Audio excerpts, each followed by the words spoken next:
우리 기도 내용처럼 거룩에 대해서 우리 대부분의 사람들이 이 플라톤의 그러한 철학 및 또 이 세상의 어떤 흐름과 조류로 인해서 잘못된 개념을 갖고 있을 때가 많습니다. 그러나 하나님께서는 우리 피조물인 우리 사람들에게 거룩을 정확하게 알려주시기 위해서 예수 그리스도가 바로 하나님의 아들께서 성자 하나님께서 또 말씀 하나님께서 사람의 몸을 입고 오심으로 말미암아 거룩의 개념은 우리 이 철학적인 개념하고는 전혀 상반되는 것을 우리에게 알려줍니다. 그래서 거룩은 여러분들이 이 철학적인 그런 사고를 빨리 벗어나셔야 돼요. 우리에게는 그게 너무나 뿌리가 깊기 때문에 어떤 형식이나 어떤 거룩한 분위기나 뭐 어떤 그런 것들이 있는 줄 알고 예배도 잘못 정의를 내릴 수가 있고 삶도 잘못 나아갈 수 있지만 그런 것들은 오히려 사단의 역사가 틈탈 때가 많습니다. 그래서 우리는 거룩하면 항상 무엇보다 먼저 무엇이 생각이 나야 되냐 하면은 예수 그리스도가 생각이 나야 돼요. 예수 그리스도가 바로 우리의 거룩의 표준입니다. 그래서 우리가 성령의 충만함을 얻으면 그것이 거룩하여지는 그런 어떤 가장 큰 하나님의 전능하신 능력이 우리에게 임하는 것인데 그 성령의 능력으로 말미암아 우리가 변화되어질 때 그 변화의 그 기준은 무엇이냐 하면 바로 예수님이라는 사실을 잊어서는 안 되는 것이에요. 그래서 우리가 히브리서 1장에서 본 것처럼 바로 이 몸을 입고 오신 예수님은 하나님의 본체의 형상이시고 또 영광의 그 본질이시라고 이제 우리가 이미 들은 것처럼 그래서 예수님은 하나님의 형상의 본체시고 또 그 자체시기 때문에 예수님을 닮는다는 것은 또 예수님을 보는 것은 하나님을 보았다고 말씀하실 정도로 예수님과 하나님은 하나이신데 우리가 예수님을 닮아간다는 것은 곧바로 하나님의 자녀로서 하나님이 뜻하신 바 손색이 없는 영광스러운 자녀로 성장하는 것을 말합니다. 이것이 바로 우리에게 있어서 거룩의 개념인 것이 그러므로 우리가 생각하는 모든 틀 속에 있어서 뭐 예배도 마찬가지고요. 예배도 어떤 사람들은 자기 인간들이 만든 어떤 초월적인 그런 것들을 자꾸 어떤 거룩이라고 생각하는데 그렇지 않습니다. 성경이 말하는 것은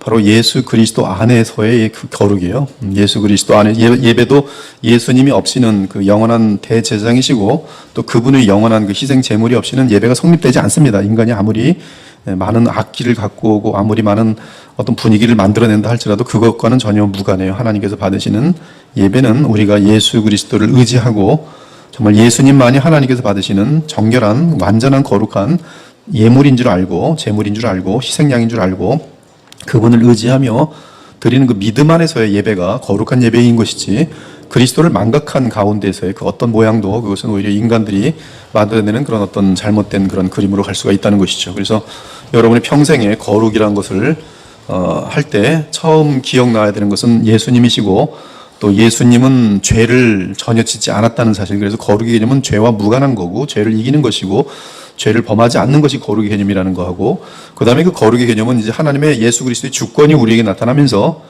예수님께서 우리에게 명하신 바를 그분을 사랑하고 그분의 강권하심에 의해서 또 성령의 도우심에 의해서 주님의 말씀을 철저하게 이루어가는 것. 그래서 그렇게 이루어갈 때 우리는 세상 사람들과는 전혀 다른 어떤 특이한 부류의 존재들이 되어지는데 이 존재들이 바로 이 어두운 세상에 빛이 되고 또 부패하는 이 세상 가운데에서 소금의 역할을 능히 감당할 수가 있는 것이. 그래서 이 거룩이 깊어지면은 어떤 막연한 가운데 거룩이 깊어지는 것이 아니라 성경을 더욱더욱 읽어가게 되면서도 자신에게 작은 실수마저도 이제 주님의 뜻 없이는 주님의 인도하심 없이는 함부로 내가 먼저 행하지 않는 그래서 주님과 더욱 철저하게 연합되고 사랑하는 가운데 움직여지는 그런 모습이 바로 거룩이 깊어질수록 나타나는 그런 모양새가 됩니다. 그래서 그러한 모양이 되면 성령의 그 생명력이 그 사람을 통해서 굉장히 시원하게 흘러나가기 때문에 이 생소하게 흘러나가기 때문에 그 사람 주변에는 또 다른 생명의 역사들이 나타나게 돼 있어요. 그래서 이런 사람들은 사랑이 일단 그 희생적인 사랑이 자연스럽게 나타나고요. 뭐 염려도 하지 않습니다. 내가 저 사람에게 이렇게 사랑하는데 나는 이렇게 손해를 볼까 이런 개념 자체가 없습니다. 모릅니다. 많은 착한 일을 본능적으로 하기 때문에 그리고 그러한 것들이 이 사람들은 참 그 진실한 신앙을 가진 성령 충만한 거룩한 사람들의 삶을 보고 매력을 느끼게 되고 감사하게 되고 그러한 삶을 또 본받기를 원하는 마음이 생기게 되면서 이 하나님의 나라가 확장되어지는 것이에요. 그래서 여러분들이 항상 이 거룩에 대한 정상적인 성경적인 그런 개념을 갖는 것은 대단히 중요하다고 봅니다. 오늘은 16장 그리스도의 밖에 있음 하나님은 영원하신 분이십니다. 성부와 성자와 성령 이 세 위격으로 계시는 영원하신 한 분 하나님은 그 지혜와 능력과 그리고 그 지식과 그의 사랑에 있어서 영원하시고 무한하세요. 근데 우리 인간들은 한계가 있고 영원할 수가 없습니다. 제약이 있고 사랑에도 한계가 있고 그리고 특별히 죄까지 졌기 때문에 우리는 멸망을 향하여 달려가고 또 이미 멸망당하였고요.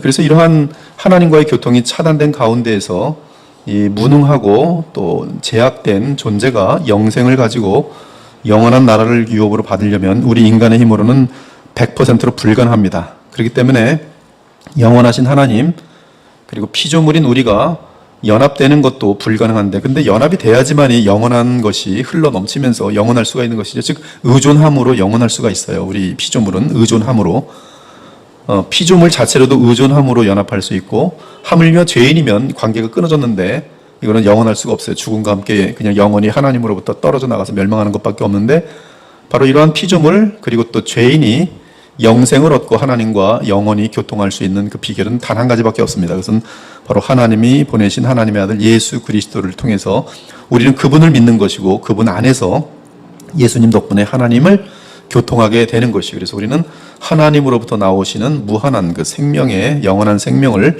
우리는 의존하여서 같이 누리면서 영생을 누리게 되는 것이 이것이 영원한 상태입니다. 그러니까 이 믿음이 없으면 즉 그리스도에 대한 믿음이 없으면 영생을 얻을 수는 없어요. 그렇죠? 간단한 철학적인 사고 방식에 의해서도 그렇습니다. 제 시간적인 한계를 갖고 있는 존재가 피조물이 어떻게 창조주의 그 어떤 그런 것들을 혜택을 누릴 수 있겠어요? 관계가 없는데. 그래서 이 관계가 맺어지는 방법이 바로 믿음이에요. 예수 그리스도를 믿는 믿음.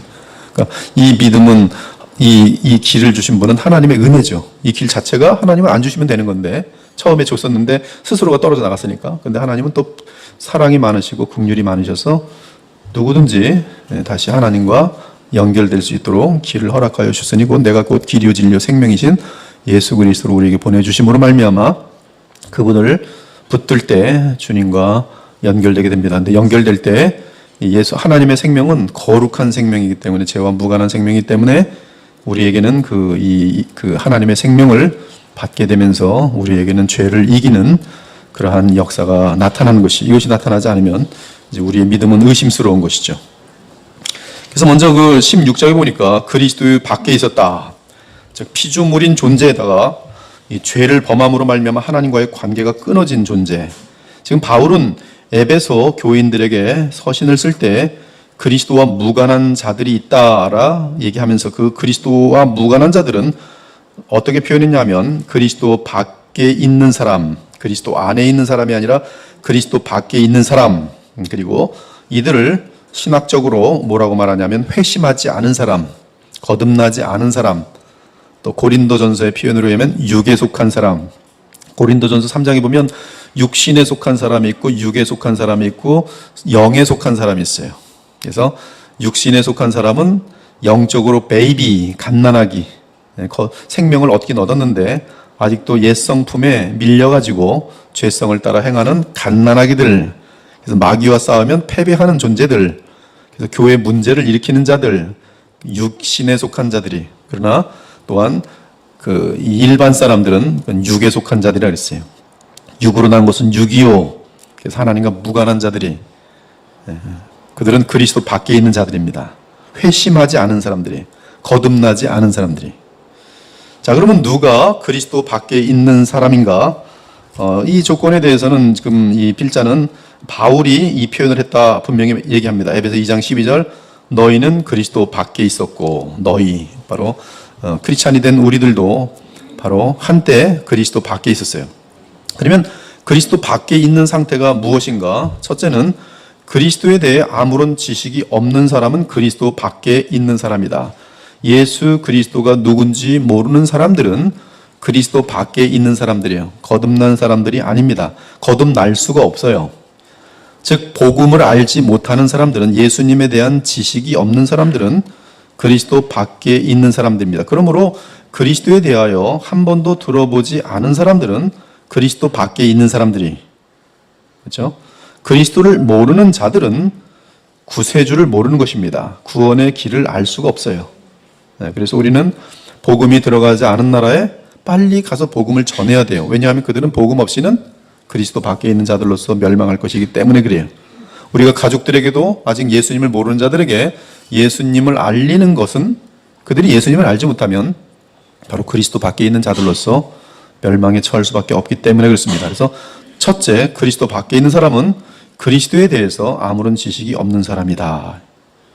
이 세상에 그리스도 밖에 있는 사람들이 너무 많죠. 둘째, 그리스도 밖에 있는 사람은 예수님에 대해 지식이 있을지라도 믿지 않는 사람들이다. 간접적으로 듣던 또 믿지 않아도 성경을 읽는 사람들도 있어요. 성경을 읽어서 알던 어떤 제약된 성령이 주신 지식이 아닌 그 유구의 사람이 책을 읽으면서 얻게 되는 그런 종류의 지식을 그리스도에 대해서 가질 수가 있습니다. 그러나 그 지식을 실제로는 믿음으로 믿지 않고 또한 실천하지 않는 많은 사람들이 있어요. 그들은 인생의 목표가 다르고 또 다른 것을 의지합니다. 그들은 도덕적인 성품 때문에 또는 가끔 기도하기 때문에 심지어 교회를 다니기 때문에 천국에 들어갈 수 있다는 소망을 갖지만 그러나 그리스도를 신뢰하는 산 믿음을 가지고 있지 않다. 그리스도를 알지만 그리스도를 나의 인생의 최고의 목표로 두지 않는 사람, 그리스도보다 더 소중한 것이 있는 사람, 그리스도는 단지 나의 액세서리 정도가 되는 사람들은 예수님에 대해서 지식으로 동의가 되지만 그러나 아직은 성경이 말하는 그런 구원하는 믿음에 이르지 못한 상태입니다. 그래서 리차드 백스터 같은 경우는 당신이 거듭났습니까를 체크할 때 그 중에 하나가 당신은 정말 예수 그리스도를 그 누구보다 그 무엇보다 가장 사랑하며 가장 소중히 여깁니까? 라고 질문이 나와요. 이 질문에 대해서 진심으로 그렇습니다라고 나와야 되고 또한 삶으로도 그 고백이 실질적으로 표현이 돼야 됩니다. 그것이 그러한 믿음이 아니면 그것은 그리스도 밖에 있는 사람이, 그래서 교회 내에도 그리스도 밖에 있는 사람이 있어요 없어요? 있어요. 교회 내에도. 셋째는 성령의 역사가 삶 가운데 나타나지 않는 사람은 그리스도 밖에 있는 사람이다. 성령의 역사는 그리스도의 생명의 역사입니다. 생명의 성령의 역사예요. 즉 그리스도의 생명이 있음으로 나타나는 어떤 분명한 증거들이 있습니다. 그것이 바로 성령의 역사인데 이 성령의 역사가 보이지 않는 사람은 그리스도 밖에 있는 사람이, 그래서 누구든지 그리스도의 영이 없으면 그리스도의 사람이 아니라, 그리스도의 영이 없으면 그리스도의 사람이 아니. 그럼 그리스도의 영이 있는지 어떻게 합니까? 그리스도의 영이 있으면 변화가 나타나요. 생명이기 때문에 사랑을 고백합니다. 사랑이 나타나요. 예수님을 향해서, 하나님을 향해서. 성령의 역사는 무엇보다도 감사가 나타나요. 성령의 역사는 인간으로 이해할 수 없는 그리스도의 도를 받게 됩니다. 그래서 고린도전서 1장과 2장은 이 십자가의 도는 유대인들에게는 어리석은 것이고 거리끼는 것이고 헬라인에게는 어리석어 보이는 것이지만 그러나 구원받은 부르심을 받은 믿는 자들에게는 하나님의 능력과 지혜라고 되어 있어요. 여러분들은 십자가, 예수님의 십자가가 나를 위한 하나님의 무한한 사랑인 것을 알잖아요. 그것이 바로 이 여러분 안에는 그 그리스도의 생명이 있기 때문에 그 생명은 지식을 가질 수가 있는데 바로 세상 사람들, 즉 육의 사람들은 절대로 가질 수 없는 신기한 지식을 갖게 되고 또 그 지식은 또한 우리에게 믿음을 일으키면서 그 믿음을 우리로 하여금 행동하게 하는데 그 행동은 바로 의로운 삶을 나타낸다 이것이. 그래서 이 결국 거룩함, 이 완전한 거룩이란 인간에게 있을 수 없지만 그 거룩이 성장되어진 거룩하여짐이라는 그러한 과정이 성령이 있는 자들에게는 나타난다는 것이. 진정한 예수님 안에 있는 자들은 바로 성령의 역사가 그들을 통해서 나타나는데 가장 중요하게는 그 성품이 온유해지면서 겸손해지면서 해가 지날수록 정말로 그리스도를 닮아가는 것이. 그러므로 지금 그리스도에게 속하기 위해서는 복음에 대한 지식, 바른 지식, 그 다음에 믿음, 참된 믿음, 그리고 성령의 은혜가 반드시 필요합니다. 성령의 중생케 하신 은혜, 그리고 성령의 거룩하게 하신 은혜가 반드시 필요해요. 이것들 중에 하나라도 없는 자는 틀림없이 그리스도 밖에 있는 자예요. 필자는 지금 이 세 가지, 즉 복음에 대한 지식, 즉 예수님을 아는가, 그리고 예수님을 나의 삶을 다 던졌는가, 그리고 생명의 성령의 역사가 우리 삶 가운데 우리의 삶을 변화시키고 성품을 변화시키는 역사로 나타나는가, 그걸 조심스럽게 생각해 보기를 제안하고 있어요. 그러나 수많은 사람들은 인간적으로 사람들에게 친절을 베풀었고 또 어떤 자기 나름대로 양심을 지키는 일들을 했다고 생각하면서 자기도 아마 그리스도 안에 있지 않을까 생각하는데 그렇지 않습니다. 구원에 있어서는 반드시 예수님에 대한 그런 복음에 대한 지식, 그리고 그 그리스도를 믿음, 그리스도를 믿는다는 것은 그분의 십자가의 그 사랑, 나의 죄값을 치르신 예수 그리스도의 대속, 그것이 믿음으로 말미암아 우리에게는 성령 역사가 나타나는 것이 분명히 나타나게 되어 있어요. 그래서 마가복음 16장 16절에 보니까 이러한 믿음, 또 그리고 생명의 성령의 역사가 없는 경우들은 정죄를 받게 됩니다.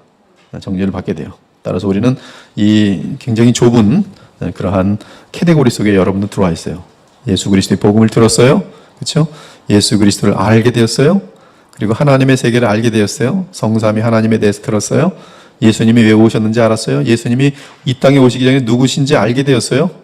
그리고 나서 예수님이 십자가에 죽으심은 곧 나를 위하여 죽으신 사실을 알게 되었어요. 그분 없이는 나는 하나님의 공의에서 영원한 진노를 받아 마땅한 존재인 것을 알게 되었어요.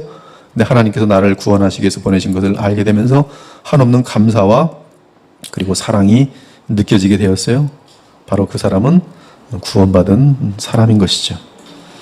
그래서 성경을 보면 그리스도를 알지 못하고 회심하지 못하고 또한 변화되지 못하는 자는 그리스도 밖에 있다는 사실을 말합니다.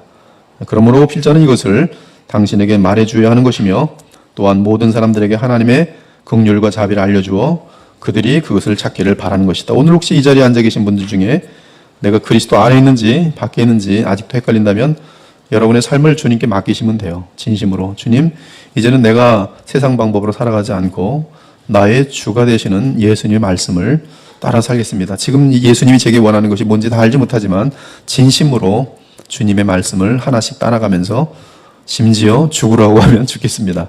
이 부분까지 가야 돼요, 사실은. 그래서 그 예수님의 사랑을 알고 내가 지옥불에 떨어져야 할 마땅한 존재인데 하나님이 독생하신 아들을 보내셔 나를 구원하셨다는 사실이 이 성령의 역사로 말미암아 마음속에 와닿으면 사실 우리 자신들도 주님을 향해서 내 삶을 다 바치고 또 심지어 생명을 다 던질지라도 그분을 위해서 죽는 것이 영원한 영광이라는 것을 알기 때문에 죽음이 두렵지가 않은 것이 이런 것들이 다 믿음의 그 생명을 가진 모습들로서의 그 증거인 것이. 자, 그럼 두 번째, 그러면 그리스도 밖에 있다는 것은 어떤 상태인가? 많은 사람들이 나는 그리스도 밖에 있다. 그래, 난 그리스도 밖에 있다. 난 그리스도도 모르고 난 내 인생을 그리스도께 맡기지 않았으며 내게는 성령의 역사라는 걸 난 알 수도 없다. 그래, 나는 잘 산다. 잘 먹고 잘 산다. 난 양심대로 산다. 그리고 하나님께서 사랑이라는데 모든 것이 결국 잘 되게 해주지 않겠는가?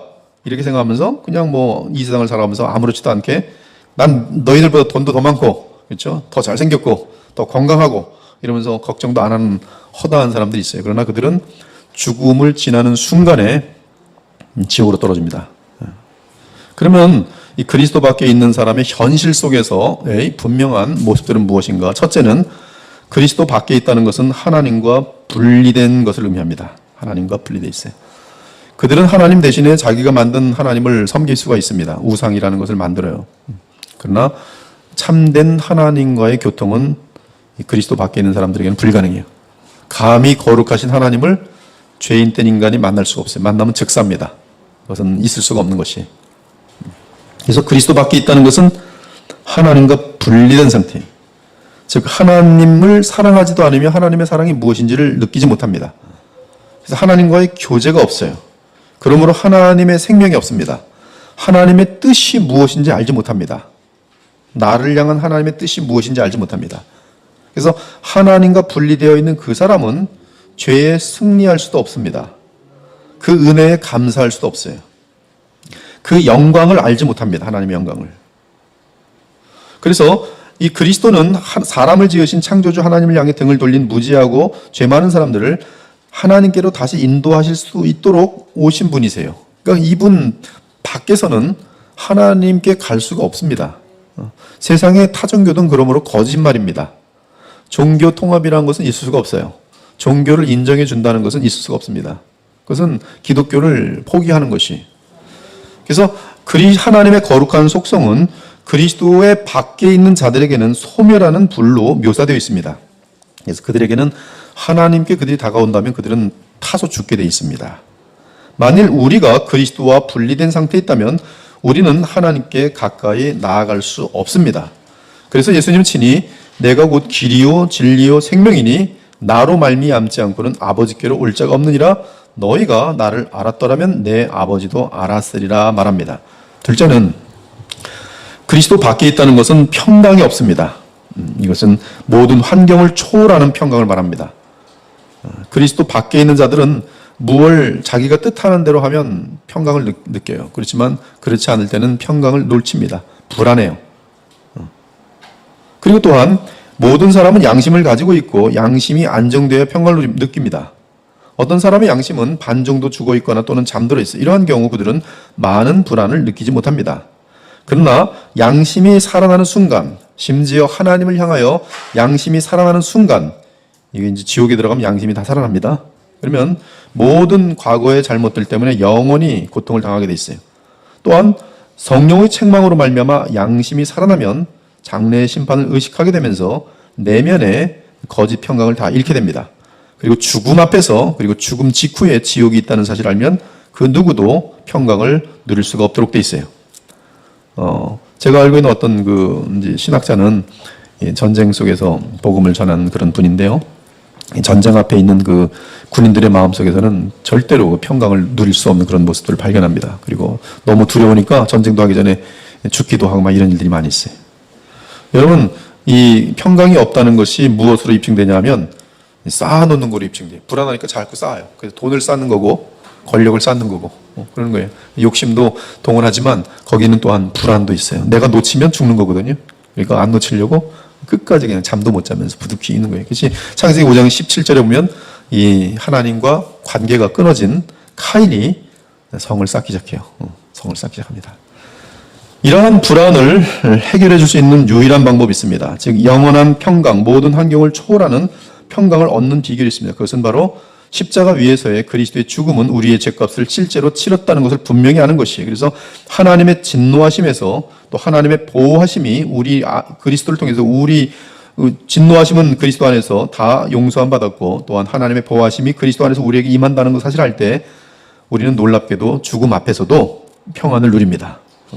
그리스도의 죽음의 공로를 우리가 믿을 때 하나님의 평강이 우리에게 임하도록 되어 있어요. 이것이 내면의 평강은 얻을 수 있는 위대한 비결입니다. 예수께서는 요한복음 14장에서 나의 평안을 너에게 준다. 그리스도는 하나님과 온전한 교통 가운데 있으면서 완전한 그런 평안을 누리시는데 또한 그리스도를 믿는 자들에게 그 평안을 나누어 주심을 우리에게 분명히 보여주고 있어요. 그러므로 우리가 믿음으로 의롭다 하심을 받았으니 우리 주 예수 그리스도로 말미암아 하나님과 화평을 누리자. 셋째는 그리스도 밖에 있는 자들은 소망이 없습니다. 있을 수가 없어요. 그들은 착각을 하고 있어요. 환상을 갖고 있습니다. 그래서 자기네들도 죽으면 천국 갈 것이라고 막연한 생각을 합니다. 그러나 아무런 근거가 없어요. 소망이 없습니다. 대부분의 사람들은 나름대로 내세의 삶에 대해 소망을 갖지만 그러나 그들이 가진 소망에 대해 근거를 댈 수 있는 사람은 없습니다.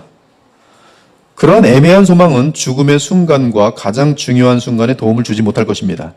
참으로 가치가 있는 유일한 소망은 그리스도이며 우리가 그리스도에게 소망을 가질 수 있는 이유는 실질적으로 그분은 나의 죄 문제를 해결해 주었기 때문에 그래요. 완벽한 양심의 어떤 가책이 없이 완전한 양심을 갖고 하나도 범죄하지 않은 사람이 있다고 가정합시다. 그런 사람이 이상이 없지만 예수님밖에 없지만 이러한 자들은 하나님이 존재하신다면 하나님의 보호하심이라는 것에 대해서 확신을 가질 수밖에 없도록 되어 있어요. 그래서 정말 우리가 참으로 가치 있는 유일한 소망은 그리스도 안에서 나의 죄값이 해결됐다라는 사실을 알고 그러므로 그리스도 안에서 하나님과 연결됨으로 말미암아 영원한 소망을 갖게 되는 거예요. 즉 죽어도 주님 품으로 돌아가는 것이고 또 약속대로 그분이 준비하신 새하늘과 새 땅에 이제 그 부활의 영광스러운 몸을 입고 들어가게 될 것을 우리는 조금도 의심하지 않는 것이 그것이 그리고 현실 속에서도 하나님께서는 또 그리스도께서는 우리에게 성령을 보내주심으로 말미암아 성령이 내 안에 있는 것을 스스로가 확인하게 되면서 하나님 약속이 다 이미 내 안에 성취된 것을 확인하면서 바로 이 소망은 이미 내 안에서 이루어졌고 이루어진 그 소망은 이제 완전한 성취의 소망을 바라보기 때문에 이미 보장된 그런 소망을 바라보게 되면서 우리는 흔들리지 않는 것이. 그래서 우리가 한번 고린도 전서 15장 3절을 보면요. 이것은 그 복음의 핵심입니다. 가장 성경 전체에서 가장 중요한 복음의 핵심이에요. 고린도전서 15장 3절. 내가 받은 것은 먼저 너희에게 전하였노니 이는 성경대로 그리스도께서 우리들을 위하여 주시고. 네, 여기 성경대로 성경 전체에서 가장 중요한 내용인데 그리스도께서 우리 죄를 위하여 죽으셨어요. 우리와 연결되어지는 원인입니다. 그리스도께서 십자가에 죽으심은 다른 목적이 아니라 우리 죄를 위하여 죽으셨다. 제일 중요한 거예요. 근데 이 사건은 우리 모든 그리스도인들이 다 체험하는데 바울도 체험합니다. 바울도 갈라디아서 2장 20절에 보면은 여러분이 뭐 너무나 많이 보는 내용들이죠. 갈라디아서 2장 20절에 보면은 뒷부분에 이렇게 돼 있어요.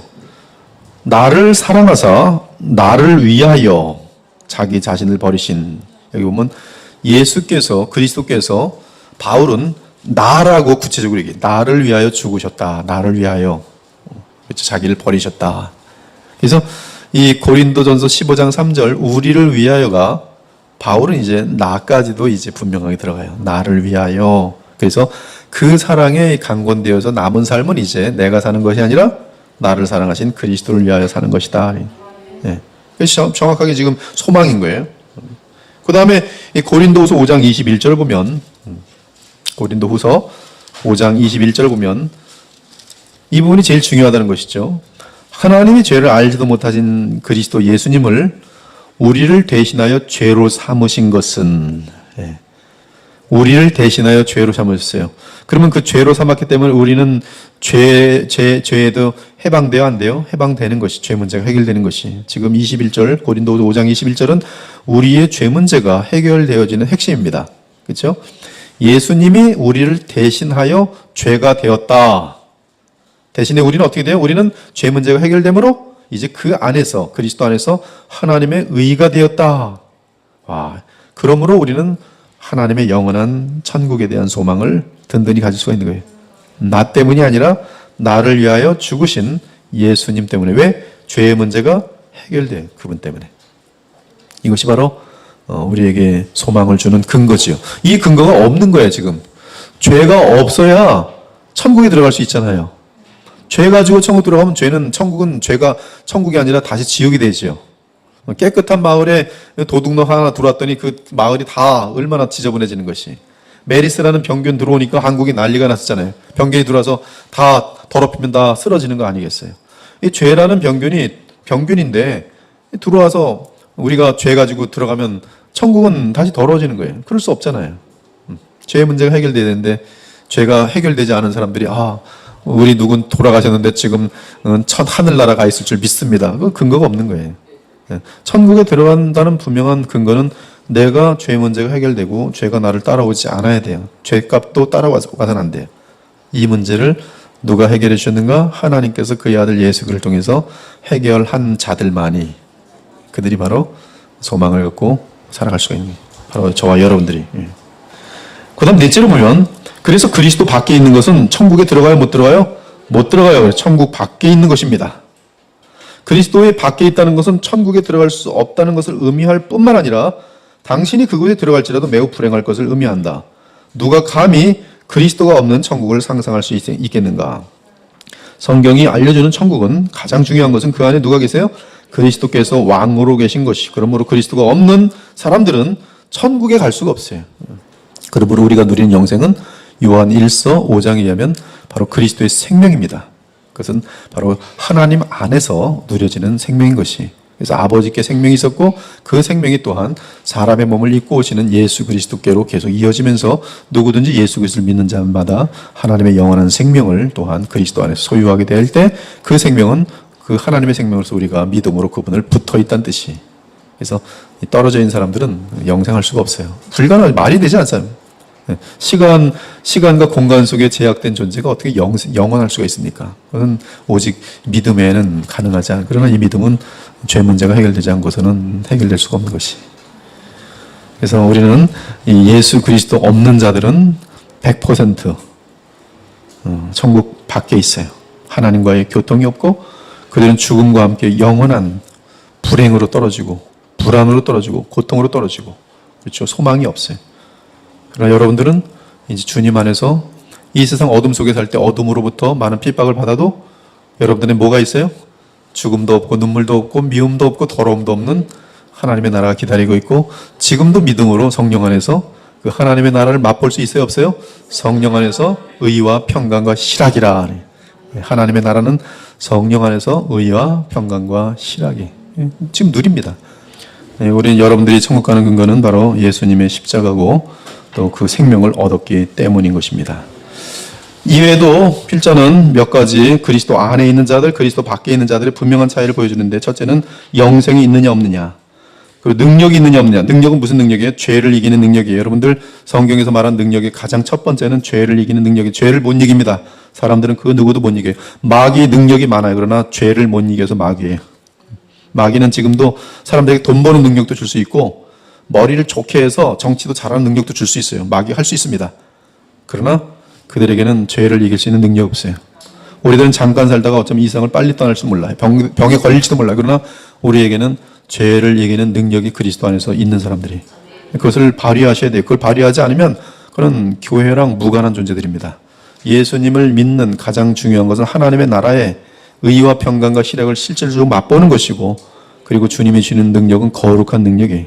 그래서 우리가 교회 내에서도 거룩의 제일 중요한 능력은 뭐냐 하면 전능한 능력은 우리를 참되게 겸손하게 즉 겸손한 척해서 내가 겸손해서 다른 사람들에게 더 인정을 받자 이거는 더 깊은 차원의 괴계입니다.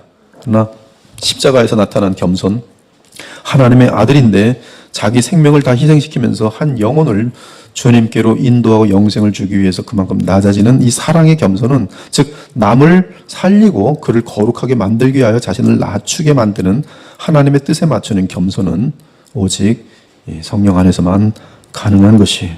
그래서 이 거룩의 능력은 겸손의 능력입니다. 그래서 안전하고 우리는 삶의 목적이 있고 그리고 이러한 삶을 사는 근거가 있어요. 그리고 우리는 이 세상에 잠깐 있다 없어지는 것들을 위해 살지 않고 영원히 있는 걸 삽니다. 그래서 히브리 11장에 보면 모세는 이 세상에 있는 돈과 쾌락과 그런 것을 무엇과 바꿨어요? 자기 백성의 고난과 바꿨어요. 그리고 그 이유를 말합니다. 이는 바로 그리스도 안에서 영원한 상을 바라봄이라. 영원한 상 바라봐요. 이것이 바로 그리스도 안에 있는 사람들의 가치관이며 그리고 삶의 목적이며 그리고 그들이 갖고 있는 존재의 양식인 것이 지옥에 들어갈 지금 이제 일반은총 때문에 사람들은 하나님의 것을 지금도 빌어먹어요. 하나님이 주시는 빛을 쏘이면서 따뜻해가 이렇게 날씨가 좋지. 하나님 걸 다 누리면서도 하나님을 향하여 손가락질하고 대들죠. 하나님 믿지도 않고 영화롭기도 하지 않고 감사치도 않아요. 그렇죠? 하나님을 향해서는 조금도 하는 게 없어요. 근데 죽음을 딱 지난 순간에 하나님의 모든 일반은총이 싹 걷어집니다. 없어져요. 그래서 그들은 죽음과 함께 어둠으로 들어가 완전한 어둠. 그렇지만 이미 이 세상 살아가는 동안에 어둠으로 들어갈 서막이 보입니다. 그들의 인생은 행복하지 않아요. 계속적인 그냥 어떤 임시적인 조건적인 상황적인 그런 순간적인 어떤 그 잠깐 있다 없어지는 그런 것들이죠. 그래서 남들이 몰지 않는 차를 딱 하고 사온 남들이 1억까지 있는데 난 5억짜리 딱 산 다음에 갑자기 우쭐해지면서 그런 기쁨이지. 근데 5억짜리 딱 타서 누가 또 10억짜리면 기가 푹 죽어요. 이랬다 하면서 인생을 살다가 죽는 거예요. 그게 어둠이거든요. 그리고 어둠으로 들어가는 거예요. 그리고 무능으로 들어가요. 그다음 이 땅에 살 때도 무능했어요. 자기를 이기지 못합니다. 30년을 감옥에 들어가다 나왔는데 다시 5일 만에 30년 이 형벌을 받은 죄를 다시 져요. 죄를 이기지 못한다는 거예요. 무능해요. 또 얼마나 무지합니까? 하나님에 대해서 아무것도 몰라요. 영원히 뭔지도 몰라요. 자기의 멸망이 코앞에 있는데도 몰라요. 무지. 그리고 결국은 영원한 고통의 지옥으로 떨어질 것이니 그리스도 밖에 있는 사람들은 가장 가련합니다. 우리는 그러므로 그리스도를 가장 소중히 여기며 그리스도를 가장 소중히 여기는 가운데 또한 무엇을 해야 됩니까? 저 그리스도 밖에 있는 자들 향해서 뭘 해야 돼요? 눈물 흘리며 기도해야 돼요. 하나님께 저들을 불쌍히 여겨달라고 정말 청원하는 수밖에 없어요. 특히 나와 가까이 있는 자들은 더더욱 그래야 돼요. 하나님께서는 모든 사람이 구원받기를 원하는 마음을 가진 사람을 기뻐하세요. 우리에게 그 마음을 갖기를 의도하십니다. 그리고 우리로 하여금 그 기도를 할 때 주님께서는 또한 그 기도를 응답하셔서 구원하시는 일이 허다하게 많으십니다. 우리는 그렇게 해서 그리스도 밖에 있는 자들을 긍휼히 여기고 끝까지 정말 주님께로 돌아올 수 있도록 많은 기도를 해야 될 것이에요. 17장은 참 아주 너무나 멋있는 그런 내용인데요. 진정한 정말 이 갈증의 해소. 한번 요한복음 7장 37절 38절을 같이 함께 크게 읽겠습니다. 시작. 명절 끝날 곧 그날에 예수께서 서서 외쳐 이르시되 누구든지 목마르거든 내게로 와서 마시라. 나를 믿는 자는 성경의 이름과 같이 그 배에서 생수의 강이 흘러나오리라 하시니. 이 말씀은 너무너무 여러분이 그냥 마음속에 새기고 이 말씀을 믿으면은 여러분에게 생수의 강이 계속 흘러 넘칠 것입니다. 너무너무 귀한 말씀이에요. 여기 보면 생수의 강이 누구에게 흘러 넘쳐요? 정확하게 여러분 지적해야 돼요. 뭐라 그랬어요? 나를 믿는 자. 다르게 바꾸지 마십시오. 생수의 강이 흘러 넘치는 것은 예수 그리스도를 믿는 자예요. 생수의 강이 흘러 넘치는 것은 이 생수의 강은 곧 예수님께서 설명하시는데요. 아마 요한 사도 요한이 설명한 것이죠. 아직 예수께서 영광을 얻지 않으셨으므로 아직 임하지 않은 성령을 가리킴이라. 생수의 강은 성령이신데 성령은 누구에게 흘러 넘쳐요? 나를 믿는 자. 예수님을 믿을 때 성령이 흘러 넘칩니다. 좀 더 다시 하면 무엇을 바라볼 때? 십자가를 바라볼 때, 십자가의 예수님, 나를 대신하여 죽으신 그분을 바라볼 때 바로 거기서 사랑이 체험되어지고 그 사랑은 곧 성령의 강으로 우리에게 임하시는 성령의 역사인 것이. 그래서 예수 믿는 자에게 생수의 강이 흘러넘쳐요. 그러므로 여러분들이 성령 충만하고 싶으면 누굴 바라봐야 돼요? 예수 그리스도를 바라봐야 돼요. 예수 그리스도를 믿어야 돼요. 이 말씀이 주어진 장소와 상황과 시간을 상기할 필요가 있는데요. 이 장소는 유대교의 중심이며 바리새인들과 사두개인들의 요새인 예루살렘이다. 상황은 유대 명절 가운데 가장 큰 명절인 장막절을 지키는 상황이고요. 유대인들은 모든 수단과 노력을 동원하여 예루살렘에 모여들고 있었습니다.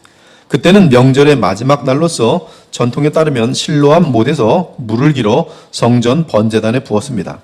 아마도 예수님은 사람들이 고향으로 돌아갈 준비를 하면서 명절 분위기가 썰렁해지는 것을 느끼셨던 것 같다. 그는 분명히 성전에서 치러진 모든 의식들이 단지 허망한 예식들이라는 것을 알고 계셨다. 이게 지금 생명이 없을 때는 성령의 이런 충만한 생수의 강이 흘러 넘치는 이거를 맛보지 않은 사람들은 이제 이 종교라는 것을 통해서 이 비슷한 것을 뭘 얻어야 돼요. 그 비슷한 것을 뭐로 얻을까요? 리추얼, 예식으로 발전한 거예요. 그래서 뭘 복장 같은 게 갑자기 많아져요. 근데 교회도 얼마든지 그럴 수 있다는 거죠.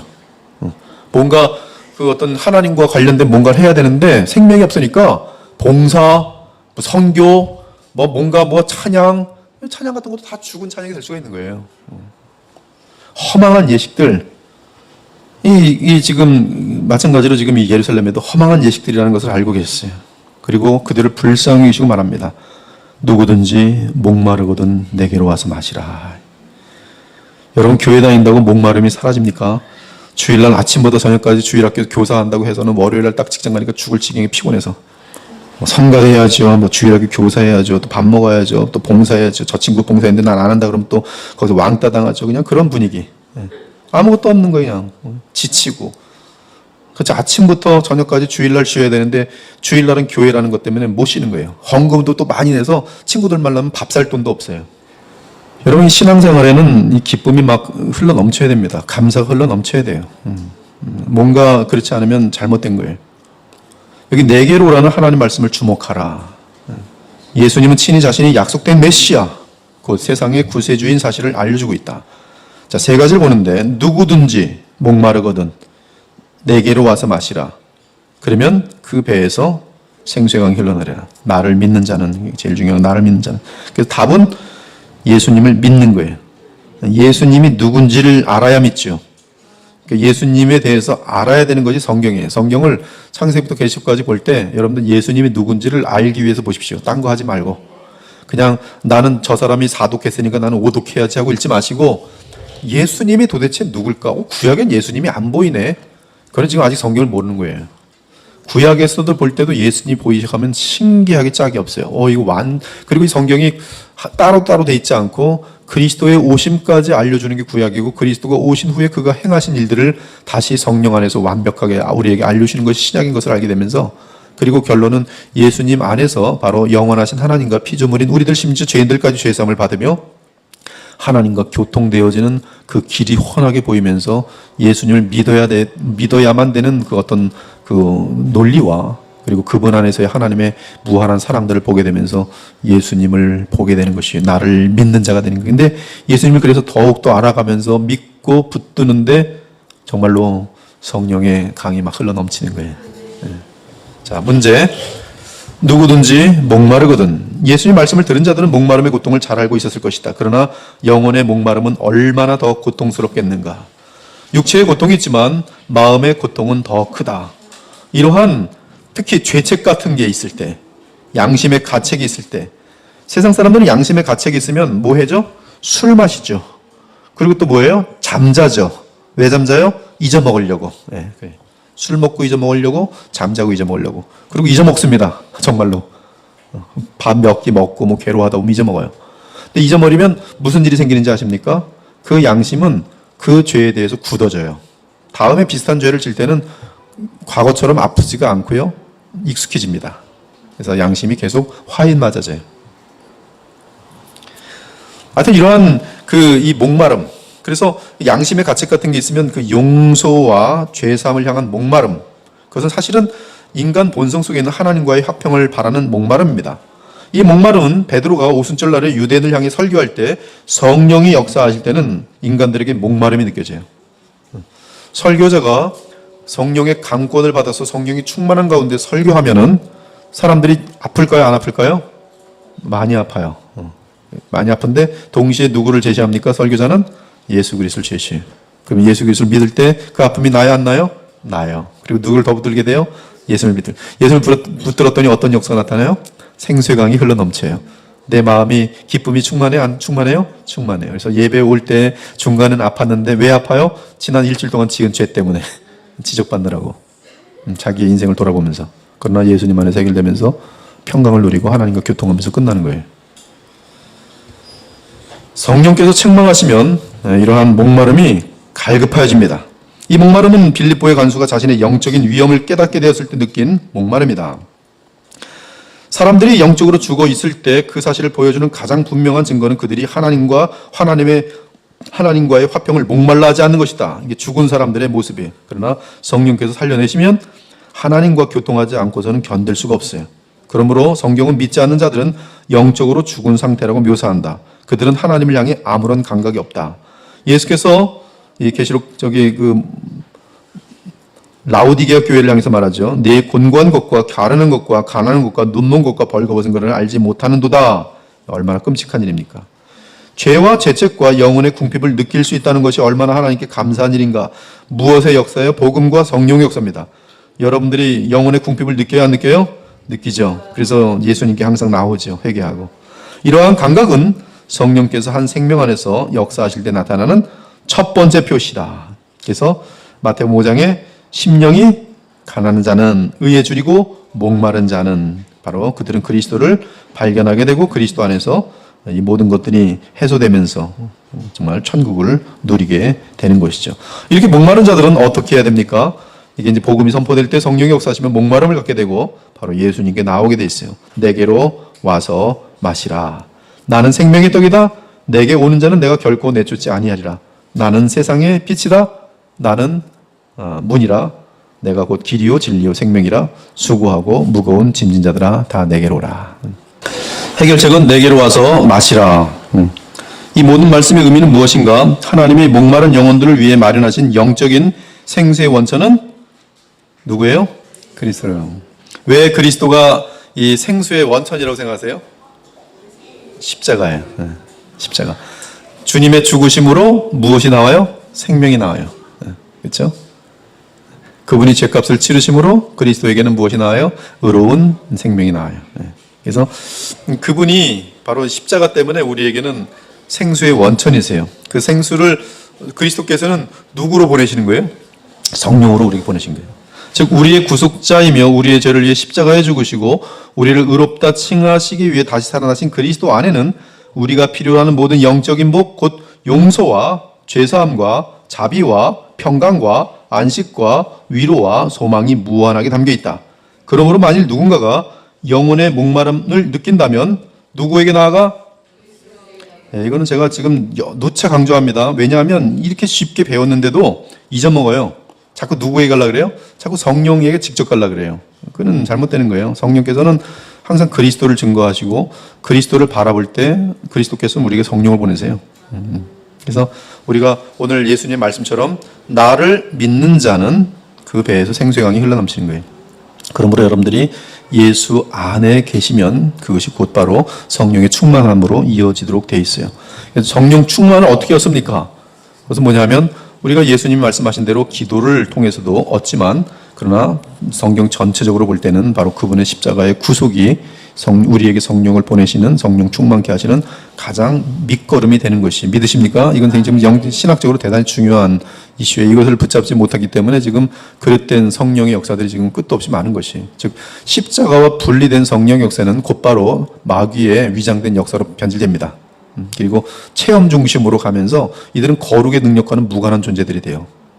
십자가와 무관한 존재들이 돼요. 그래서 성령을 하나님 아버지와 십자가로부터 떼어내는 순간부터 그건 굉장히 그 잘못된 그 어떤 그 나중에서 그런 신사도 같은 쪽으로 빠지게 되고 엉뚱한 평생 신앙생활을 잘못하게 되는 것이. 그래서 우리는 이러한 그 의사의 처방을 잘 따라야 되는 것처럼 생수를 마시려면 누구에게 가요? 예, 한번 크게 얘기합시다. 생수를 마시려면 누구에게 가요? 예, 그거를 놓치지 마십시오. 아멘입니까? 예. 그래서 영적인 목마름 1번 목마름을 해소하기를 바란 자들은 분명히 적습니다. 존 라일은 누구에게로 와? 그리스도께 나아가야 한다. 예, 그렇죠? 그리고 실제로 주님을 만나야 한다. 예. 그리고 나를 주님께 만난다는 것은 나의 그냥 지금 나는 목마릅니다. 아무것도 없습니다. 난 거지입니다. 그러니까 도와주시옵소서라고 나의 모든 걸 던지는 거예요. 그래야지만이 주님께서는 손을 벌린 우리를 향하여 긍휼히 여기시고 우리에게 부어주시는 것이 바로 성령이 있어요. 성령 안에 모든 하나님의 선물이 다 담겨 있습니다. 그래서 3번에 보면 목마른 자들은 그리스도께 나아가는 데 있어서 진실한 믿음으로 나가야 돼요. 그렇죠? 그리고 믿음을 가지려면 전제가 뭡니까? 바로 회개. 회개가 없는 믿음은 가짜예요. 하나님 제가 잘못했습니다. 나는 죄인입니다. 그래서 저는 누가 필요해요? 주님이 필요합니다. 주님의 십자가가 필요합니다. 그리고 이 죄에서 나 더 이상 좀 이 죄를 반복해서 범하고 싶지 않습니다. 뭐가 필요해요? 능력이 필요합니다. 그 능력을 누구를 통해서 주님이 주세요? 성령을 통해서 주세요. 그러므로 로마서 8장에 보면 생명, 곧 그리스도 안에 있는 생명의 성령의 법이 죄와 사망의 법에서 우리를 자유케 하는 거예요. 승리하는 거예요. 그래서 우리는 믿음 안에서 우리 자신을 내어 맡겨야 됩니다. 그것을 헌신이라 그래요. 즉 믿음은 사실은 내어 맡기는 것이 그것은 뗄래야 뗄 수 없습니다. 믿음이라는 것은 내가 그 사람을 믿었으면 믿음이란 것은 온전한 믿음이란 것은 나를 그냥 맡기는 거예요. 그래서 믿어가지고 망하는 사람 많죠. 잘못된 사람을 믿어서 그래요. 누구를 믿느냐에 따라 망하기도 하고 흥하기도 하는 것이. 그러나 우리 주 예수 그리스도는 완전한 영원한 왕이시고 하나님의 아들이시고 전능자세요. 나를 사랑하시길 자기 생명까지 다 바치도록 사랑하시는 분이세요. 믿을만 해요? 믿을만 하지 않아요? 믿을만 해요. 그래서 우리에게는 영원한 왕이 있어요. 그분은 영원한 왕이에요. 그래서 영광스럽게 우리는 그분과 함께 영원한 영광 가운데 들어갈 것이. 그래서 여러분 예수님을 믿는 것은 조금도 손해볼 일이 아닙니다. 자, 그분을 그렇게 의탁하고 나의 인생을 맡길 때, 그렇죠? 나의 인생을 맡길 때 약속은 뭐예요? 생수의 강이 흘러나리라. 약속입니다. 하나님은 약속을 100%를 지키세요. 인간의 약속은 지켜지지 않으시지만 예수님께서 하신 이 약속은, 하나님의 약속은 반드시 지켜져요. 다시 한번 그 약속을 묻습니다. 뭘 하면 뭘 주세요? 예수 그리스도를 믿으면 그 배에서 생수강이 흘러 넘치리라. 이 한 구절만 붙으셔도 여러분 깊은 마음속에 새기셔도 여러분 외롭고 힘들 때, 불가능한 일들이 있을 때 누구에게 나가요? 그리스도께 나가세요. 그리고 하늘의 평강을 누릴 수가 있어요. 배에서 생수의 강이 흐른다는 것은 이 사람 자신이 하늘의 평강을 누리고 하늘의 기쁨을 누리고 풍성하여지는 것도 의미하지만 그것이 1차적인 의미인데 존 라일은 한 가지 더 분명히 말합니다. 배에서 흘러넘치면 이 물이 흘러넘쳐요? 아니면 내 배에 갇혀 있어요? 흘러넘쳐요. 그러니까 주변으로 가요, 안 가요? 다른 사람들이 이득을 얻어요, 안 얻어요? 우리가 지금 우리의 배에서 흘러넘치면 우리 주변의 사람들이 복을 받게 돼 있어요. 그래서 1번, 어떤 신자들이 그들이 사는 동안 다른 사람들에게 복의 근원이 된다. 생수의 강이 흘러넘칠 때.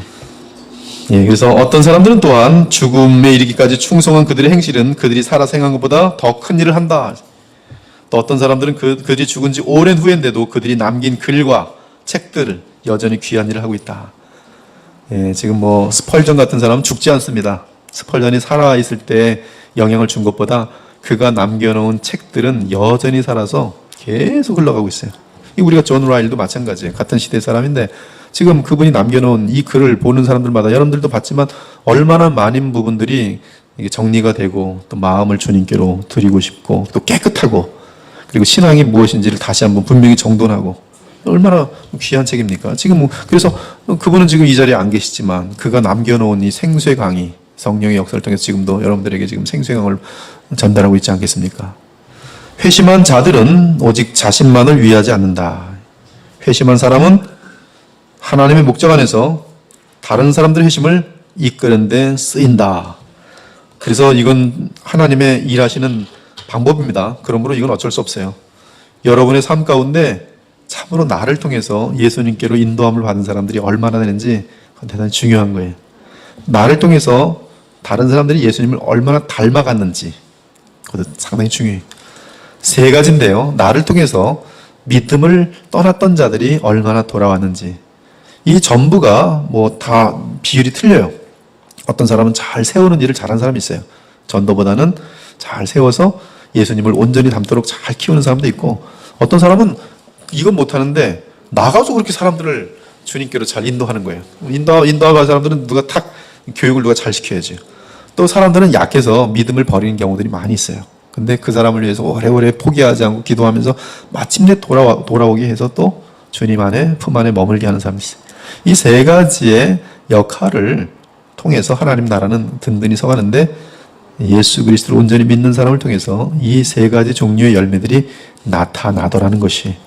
근데 이 세 가지 종류가 아무것도 안 나타나면 이 사람은 굉장히 이기적인 거예요. 하나님의 나라와는 무관한 거예요. 성령 안에서 우리가 깊어지면 정말 자신은 점점 낮아지고 다른 사람들을 섬기는 그런 사람들이 되는 것입니다. 18장 우리 간단하게 18장을 마무리하도록 할게요. 우리 또 에베소 3장 8절 같이 읽겠습니다. 시작.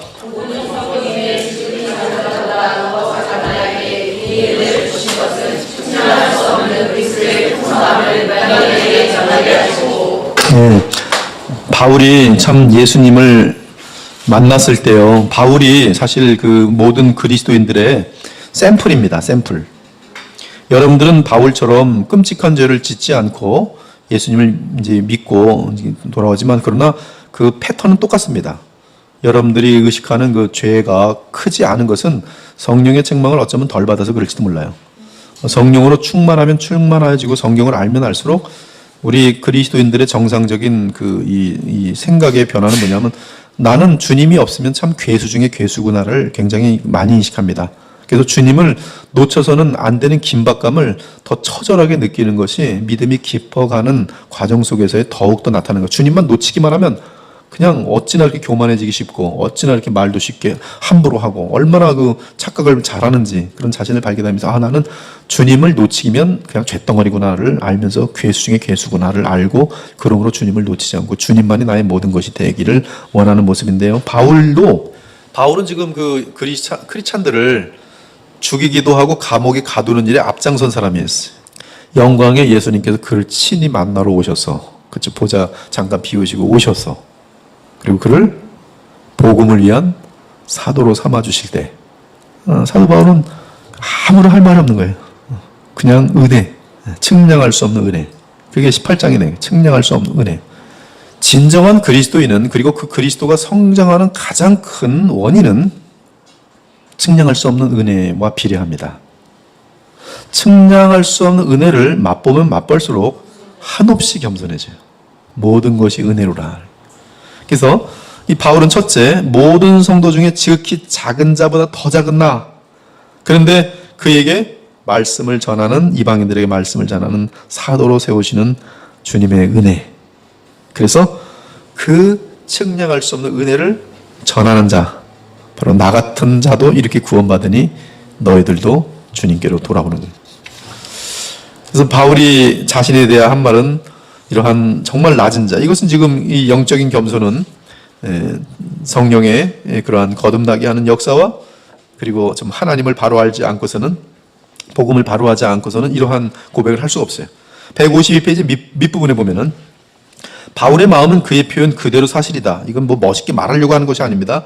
그는 솔직히 고백하는데 나는 죄인 중에 괴순이라. 그리고 로마서 7장은 그가 더욱더 이 영적으로 예민하여질수록 오라 나는 곤고한 사람이로다. 이 사망의 몸에서 누가 나를 건져내랴. 이때 바울이 자기 마음속을 들여다보면서 이 사망의 몸이라고 고백하는 내용을 보면 거기 보면은 탐내지 말라라는 그런 것을 의도적으로 얘기를 해요. 아무리 다른 것들은 다 뭐 잘하는 것 같아도 결국 자기 마음속에 이 탐심은 그냥 항상 여전히 있는 것을 보면서 괴수 중에 괴수고 나는 공고한 존재다. 사망의 몸이다. 모든 신자는 이러한 영적인 겸손을 느낀다. 그리스도인들은 하나님을 더 알수록 그들 마음 안에 있는 죄에 대한 더 깊은 자각 또는 감각을 갖게 된다. 하나님의 거룩함을 더욱 깨달아갈수록 그들은 자신의 더러움을 더 느끼며 자신들이 온전하다는 생각을 덜 하게 된다. 이것이 우리가 구하여야 하는 겸손이고 예수님을 알아가면 알아갈수록 성령 안에서 느끼는 자의식입니다. 그러므로 우리는 이 땅의 모든 피조물 가운데 가장 겸손해야 돼요. 성경은 그리스도에 대해 자기를 비워 자기를 낮추시고 우리가 겸손할수록 그리스도를 닮는 것이다. 그리스도를 닮는 것이 거룩이라 할진데 거룩은 곧 무엇입니까? 우리가 겸손하여지는 것이. 우리가 어떠한 영광을 누리도록 이끌림을 받았는지 분명하게 알수록 우리는 하나님이 풍성한 은혜 가운데 우리를 위해 그분의 믿는 백성을 위해 행하신 놀라운 일들을 철저하게 깨닫게 된다. 그때야 우리는 바울이 우리에게 보인 겸손이 매우 바람직하다는 것을 알게 될 것이다. 그리고 나서 이제 바울은 말씀을 전하는 그의 권위에 대해서 말합니다. 내가 전파하는 자와 세움을 입은 것은 참말이요. 내가 이 복음을 위하여 선포자로 세우심을 입었노라. 그리스도께서 나를 보내심은 세례를 베풀게 하려 하심이 아니요 오직 복음을 전하게 하려 하심이라. 목사가 뭔지를 정확히 알아야 된다는 거예요. 목사는 가장 중요한 것은 복음 선포입니다. 이 목사의 가장 중요한 목사의 어떤 아이덴티티 그리고 그의 오피스, 그가 무슨 역할을 해야 되는지를 우리 모두가 놓칠 때가 있다는 거예요. 그것이 지금 이 교회가 같이 허물어지고 교회가 교회다워지지 않는 원인이란 말씀이에요. 목사는 하나님의 말씀을 정확히 꿰뚫어 볼 수 있어야 됩니다. 하나님 말씀에 가장 정확히 꿰뚫어 보는 것은 복음을 알고 복음을 전하는 것이. 그래서 복음을 전함으로 그들이 또한 하나님이 기뻐하시는 거룩한 백성으로 만들어내고 하나님 나라를 확장시키는 훌륭한 일꾼들로 군사로 만들어내는 것이 목사지, 이거 못하고 딴 거 잘하면 안 된단 말이에요. 근데 사람들은 그거 못하고 딴 거 잘하면 더 좋아해요. 목사는 말씀을 전파하는 자예요. 예수 그리스도를 전하는 자예요. 영생 얻도록 그들을 지옥으로부터 끄집어내는 일을 하는 거예요. 죄를 지적하는 자예요. 죄를 지적하면 화딱지를 내서 딴 교회로 막 가더라고요. 근데 그 사람이 진짜 목사예요. 지옥 설교하는 사람이 목사입니다. 그 사람 끄집어내기 위해서 지옥을 얘기해야 될 거 아니겠어요? 당신 지옥 갑니다! 화딱지 내면서 막 목사 멱살 잡고 그렇습니다. 지금 지옥 얘기하면. 목사는 복음 전파예요. 복음을 전파하는 자들은 하나님이 신자들에게 주신, 교회에게 주신 가장 소중한 선물이라는 것을 분명히 아셔야 돼요. 2번입니다. 다른 거 잘한다고 훌륭하게 보지 마시고 복음을 정확하게 알려주고 여러분의 삶을 변화시키는 목회자에 대해서 얼마나 소중히 여기냐, 이 말씀이. 하나님의 진리를 끊임없이 전파하고 또한 하나님의 요구를 지키도록 이러한 복음, 신실한 복음 전파자들, 또 그러한 사람들이 많이 일어나야지만이 이 땅에 지금 소망이 있어요. 그렇지 않으면 소돔과 고모라 다 떨어집니다. 설교자가 된다는 것은 큰 특권이지만, 왜 특권입니까? 주님께 인정받을 수 있는, 영원한 영광을 얻을 수 있는 엄청난 특권이, 그러나 엄중한 책임이 있어요. 설교자는 만왕의 왕의 대사로서 왕의 말씀을 올바르게 제시할 엄중한 책임이 있습니다. 이 부분이 가장 중요해요. 그가 전하는 내용이 얼마나 하나님 보시기에 충성된 내용이냐가 하나님의 앞에서 참된 사역자인지 가짜인지. 우린 설교자들이 하나님 말씀에 충실하도록 간절히 기도해야 돼요. 바울이 전한 것은 은혜입니다. 은혜. 그렇죠. 아멘. 예. 그분 안에 측량할 수 없는 은혜. 그리고 예수님이 누구신지를 알아주는데 가장 중요한 것은, 저도 지금 존 라이에게 동의하는데요, 예수 그리스도는 하나님이자 사람이라는 사실이에요. 이게 너무너무 무한한, 지금 제가 간단하게 말했지만 무한한 진리가 여기 담겼습니다. 너무너무 무한해요. 완전한 하나님이시자 사람이신 그리스도. 이것은 복음의 한 80% 이상을 차지하고 있어요. 그 다음에 주님이 하신 일, 그분이 누구신지, 그리고 주님이 하신 일, 십자가의 사건, 그 의미를 무한하게 알려줘야 돼요. 그리고 지금 대제사장이시며 자신이 십자가에서 이루신 일을 가지고 무엇을 하는가? 바로 히브리서 내용 같은 것들, 현재 진행되고 있는 중보사역, 예수님의 중보사역 중에는 가장 큰 것이 우리에게 성령을 보내심, 그리고 우리의 죄를 오늘도 사하여 주시고, 그리고 하나님의 나라의 영원한 영광을 보여주심. 그래서 이 모든 것을 할 때 나 같은 죄인은 지옥불에 합당한 존재인데, 도대체 내가 누구길래 이러한 어마어마한 은혜를 베푸신지 그리스도를 알아갈수록 찬송하고 고백할 수밖에 없는 것이 바울이 전한 복음이에요. 그래서 158페이지 보면 하나님의 아들이 있는 자에게는 생명이 있고 하나님의 아들이 없는 자에게는 생명이 없어요. 이것이 끝입니다. 예수님이 있는 자는, 즉 예수님을 마음속에 영접하고 새 언약을 주님과 함께 나눔으로 말미암아 주님과 연합된 자는 그 안에 영생이 있고 생명이 있고, 그렇지 않은 자는 없는 거예요. 우리가 영광에 이를 때 그리스도의 측량할 수 없는 풍성함을 얼마나 제대로 모르고 있었는지, 그리고 우리가 실제로는 그분을 얼마나 조금 사랑하는지를 알게 되면서 놀랄 것이, 좀 더 사랑할 걸, 좀 더 예수님을 좀 알아볼 걸, 주님 만났을 때 후회를 많이 할 거예요. 그날이 오기 전에 예수님을 알아가세요. 그리고 예수님을 알아갈수록 우리의 삶은 변화되게 돼 있고 거룩에 이르게 되도록 돼 있어요. 예수님과 교제하며, 예수님을 안다는 것은 그분에 대하여 아는 것이 아니라 그분에 대하여도 포함되지만, 그러나 성경이 말하는 것은 퍼스널, 인격적으로 마치 부부가 서로 상대를 알아가는 것처럼 인생을 살아가면서 예수님을 알아가고, 성경을 통하여 성령 안에서 예수님의 그 성품을 알아가면서 그 성품 앞에 무릎을 조아리게 되는, 존경하게 되는, 그것이 바로 주님을 알아가는 겁니다. 그렇게 할 때 우리에게는 나도 모르게 주님을 닮도록 돼 있어요. 나도 모르게 예수님을 닮도록 돼 있어요. 그것이 바로 거룩인 것입니다. 기도하고 마치도록 하겠습니다. 하나님 아버지, 오늘도 거룩이 무엇인지를 말씀을 통해서 또 배워보고 정리합니다. 주님, 부족하기가 한량없습니다. 저희들 인생은 쏜살같이 지나가는데 집중하지 못할 때가 얼마나 많은지 모릅니다.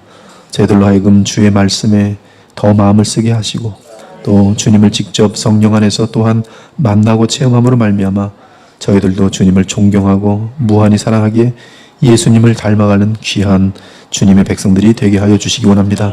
주를 믿는 자들에게 그 배에서 생수의 강이 흘러넘치려 하셨으니 저희들로 하여금 주님께 연합되게 하시며 더욱더 주님의 완전한 하나님 되심과 사람 되심을 알아감과 함께 주님 안에서 영원한 나라를 보게 하시고 하나님의 세계를 보게 하심으로 말미암아 지극히 겸손하여지며 주의 생명이 우리를 통해서 흐름으로 말미암아 저희들도 아가페 사랑을 나타내고 또한 모든 영혼들을 긍휼히 여기며 기도하고 그들에게 그리스도의 아름다운 정말 그 긍휼하심을 나눔으로 말미암아 허다한 영혼들을 주님께로 인도할 수 있는 그런 영광스러운 도구와 또 그러한 삶이 될 수 있도록 도와주옵소서. 이제 또 다음 주면 이 존 라일의 거룩도 마지막인데 저희들 지금까지 배운 것들 잘 정리하고 또 성령으로 충만한 가운데 날마다 그리스도를 향한 우리의 경주를 멈추지 아니하도록 도와주옵소서. 살아계신 우리 주 예수 그리스도 이름으로 간절히 기도 올렸나이다. 아멘.